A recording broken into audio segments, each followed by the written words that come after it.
Bonjour Philippe, merci Bonjour. d'avoir accepté notre invitation pour le printemps photographique de Pomerol. Est-ce que en quelques mots tu peux te présenter? Donc mon nom est Philippe Broussard, je suis journaliste au journal Le Monde, directeur adjoint de la rédaction. Merci. Donc Philippe, peux-tu nous expliquer comment ce photographe de l'occupation débarque dans ta vie? Tout a commencé à l'été 2020 quand une amie passionnée de photos anciennes, Stéphanie Collot, me téléphone et me dit voilà, j'ai trouvé à Barjac sur une brocante, Barjac c'est dans le Gard, j'ai trouvé un objet extraordinaire, un album photo comportant 377 images prises à Paris entre juin 1940 et l'été 1942. Et Stéphanie, qui connaît un peu ce domaine de la photo ancienne, me dit c'est absolument extraordinaire parce qu'on voit Paris occupé par les Allemands. Et surtout, ces photos ont une particularité, c'est qu'au verso, il y a des commentaires ironiques sur ces mêmes Allemands et des indications de lieux et de dates. Et puis, en plus, il y a à la première page de cet album un petit message assez intriguant et qui dit en substance « À la Libération, donc après la guerre, j'ai récupéré un lot important de photos prises à Paris pendant l'occupation par un promeneur parisien. Il a eu le courage de les prendre, ayez le courage de les examiner. » Donc si vous voulez, quelqu'un à la Libération a fait un album photo en reprenant l'œuvre en quelque sorte d'un mystérieux photographe. Donc là, il y a un double mystère. Qui a fait cet album ? Qui a pris ces photos ? Et Stéphanie, qui me connaît depuis longtemps et qui connaît mon goût pour les enquêtes un peu difficiles, me dit « Est-ce que ça te tente de te lancer dans cette aventure ?» Je me suis lancé et ça a pris 4 ans de ma vie. Donc Philippe, ici on est dans un quartier, peut-être le quartier qui t'a permis de résoudre ton énigme. Oui, parce qu'on s'aperçoit en consultant toutes ces photos que bon nombre d'entre elles ont été prises dans certains secteurs parisiens, en l'occurrence le quartier de la Gare Saint-Lazare, de l'Opéra, des grands magasins où nous sommes. Et disons qu'au fil de l'enquête, je me suis aperçu que la clé du mystère était sans doute dans ce secteur. Peux-tu nous dire en quelques mots quelles ont été plutôt les bases de démarrage de cette enquête? Au démarrage de l'enquête, il a fallu, c'était un peu une évidence, mais solliciter des historiens pour savoir s'ils avaient eu vent de telles photos et s'il y avait trace dans les réseaux de la résistance d'une telle documentation de cette époque. Et là, les historiens me disent non, nous, on n'a pas connaissance dans les réseaux de photos qui auraient servi de cette manière, par exemple, à du renseignement. En revanche, au fil de l'enquête, j'apprends qu'il existe quand même d'autres lots de photos comparables.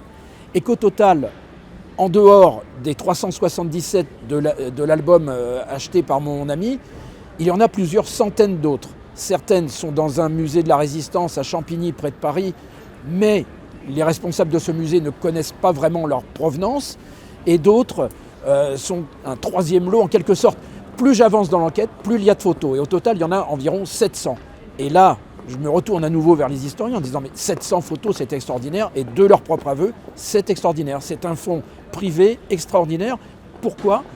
Parce qu'à l'époque, il était totalement interdit de faire des photos en extérieur, sous peine d'arrestation. Alors il existe bien sûr des photos de Paris de cette époque, mais ce sont des photos qui sont passées par le filtre de la propagande. En l'occurrence, ce n'est pas le cas. Les photos dont on parle ici, environ 700 au total, sont des photos clandestines. Et à chaque fois que la personne qui a pris ces photos, appuyait sur son appareil, sur son déclencheur d'une certaine façon, eh bien il prenait un risque pour sa vie. Et j'allais dire un double risque, puisque au verso figurent des commentaires moqueurs sur les Allemands. Dans le livre Le photographe inconnu de l'occupation, à un moment donné, tu présentes un appareil photo, un Brownie Kodak 6.9. En regardant les images, même si moi je n'ai pas examiné les originaux, j'ai l'impression que toutes ces images sont issues de contacts, c'est-à-dire sans passer par l'étape de l'agrandissement. Qu'en penses-tu ? Alors, je dois avouer tout de suite que je ne suis pas un spécialiste de la photo. Moi, ce qui m'a touché, au-delà de l'aspect technique, qui comporte certains mystères, j'en suis bien conscient, ce qui m'a touché, ce sont évidemment les photos en elles-mêmes, ce qu'elles nous disent de l'époque. Et puis, j'allais dire, ce sont des petites photos comme celles que l'on avait dans les albums de nos grands-parents ou arrière-grands-parents. Et ça crée avec elles une forme de proximité, de familiarité. Voilà ce qui m'a vraiment touché dans ces photos, au-delà de l'aspect technique. Et encore une fois, je n'ai pas résolu tous les mystères dans cette histoire. Mais je sais quand même, et ça j'en ai la preuve écrite, qu'au moins certaines d'entre elles ont été prises effectivement avec un Kodak Brownie. Est-ce que tu penses que les négatifs sont quelque part? Est-ce que tu as fait des recherches à propos des négatifs? J'ai essayé de rechercher les négatifs, mais toutes les recherches se sont avérées vaines, impossible de remettre la main dessus. Mais enfin, bon, on avait quand même un trésor, quelques centaines de photos, c'est quand même pas mal pour documenter cette histoire. Et j'insiste sur un point important, il faut savoir ce qu'elles nous montrent, ces photos. Elles nous montrent les Allemands dans Paris, des Allemands parfois avec des Françaises, des soldats allemands qui gardent tel ou tel monument. Elle nous montre aussi des affiches de propagande, des croix de Lorraine qui apparaissent dans les rues de Paris. Donc elle témoigne de cette époque très particulière, des années 40 à 42. En découvrant cet album, tu t'es évidemment posé la question du comment et du pourquoi de ces images. Quels étaient le but recherché par son auteur? Parce qu'il fallait quand même être gonflé pour faire ce type de photos sous la barbe des Allemands, où toutes les photos étaient interdites sous l'occupation. On peut dire qu'à chaque photo, le photographe risquait sa vie, puisque c'était totalement interdit de prendre des photos hors propagande. Donc effectivement, dès le début de l'enquête, je me suis posé plusieurs questions, c'était même vertigineux.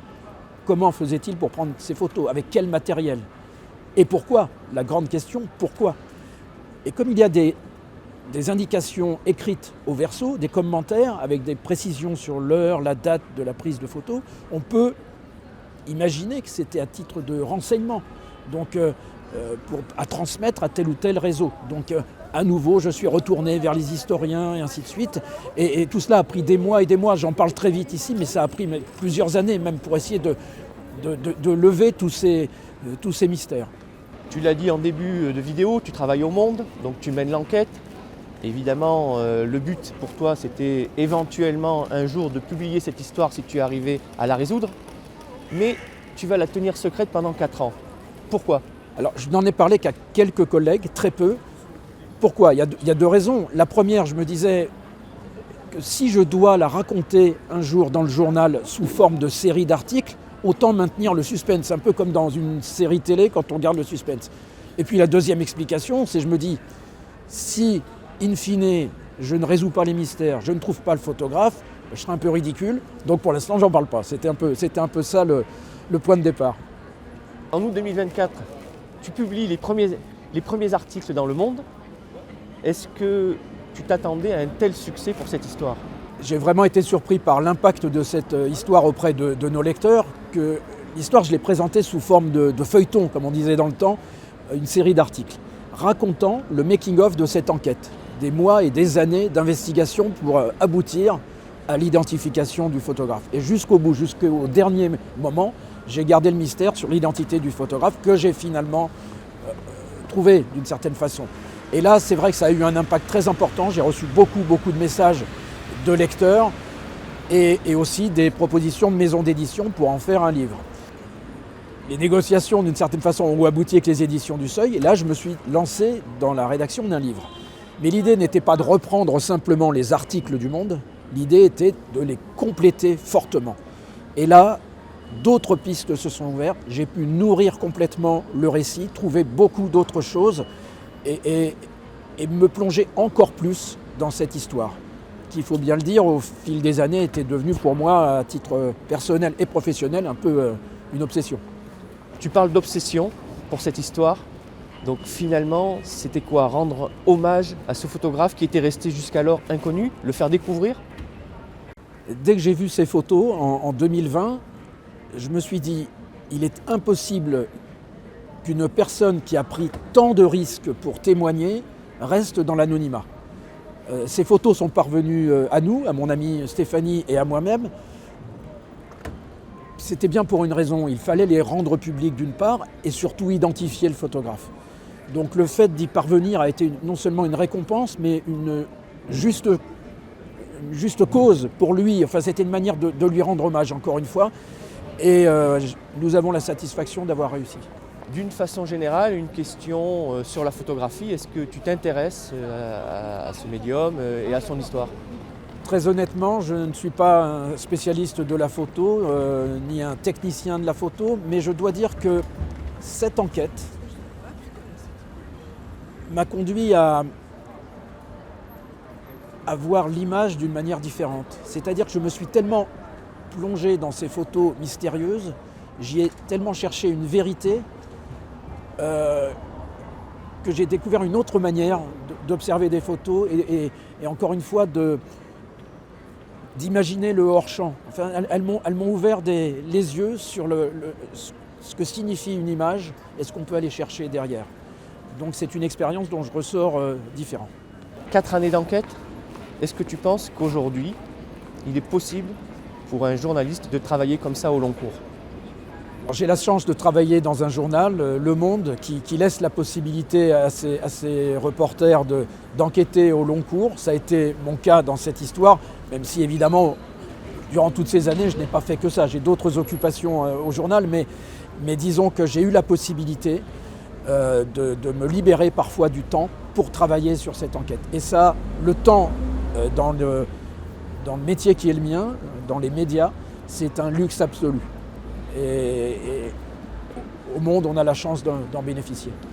Penses-tu qu'avec la publication de ce livre, il n'est pas sorti aujourd'hui, mais on ne sait jamais, tout le monde ne l'a pas lu encore, il peut y avoir un rebondissement dans cette enquête, des documents qui viendraient encore compléter l'enquête? Cette histoire m'a réservé tellement de surprises depuis le début qu'on n'est pas à l'abri d'autres surprises.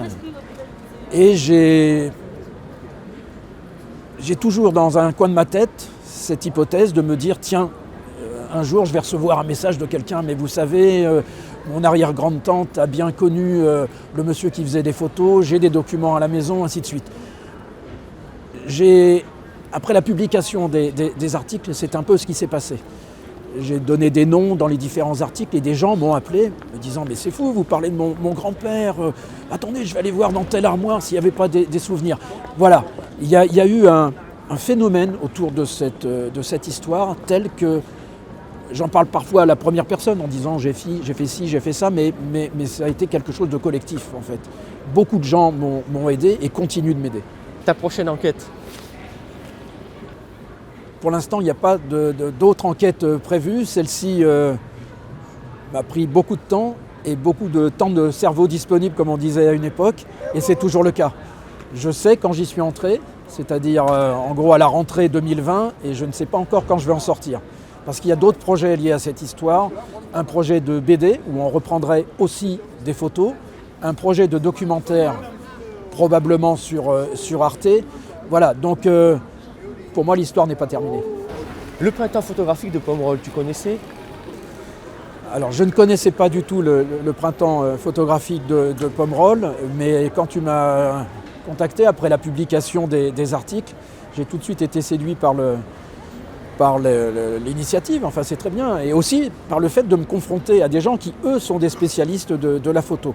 Donc je suis curieux d'échanger avec des photographes et des gens qui connaissent vraiment ce milieu-là et de leur raconter un petit peu les coulisses de cette enquête qui a encore une fois pris 4 ans de ma vie.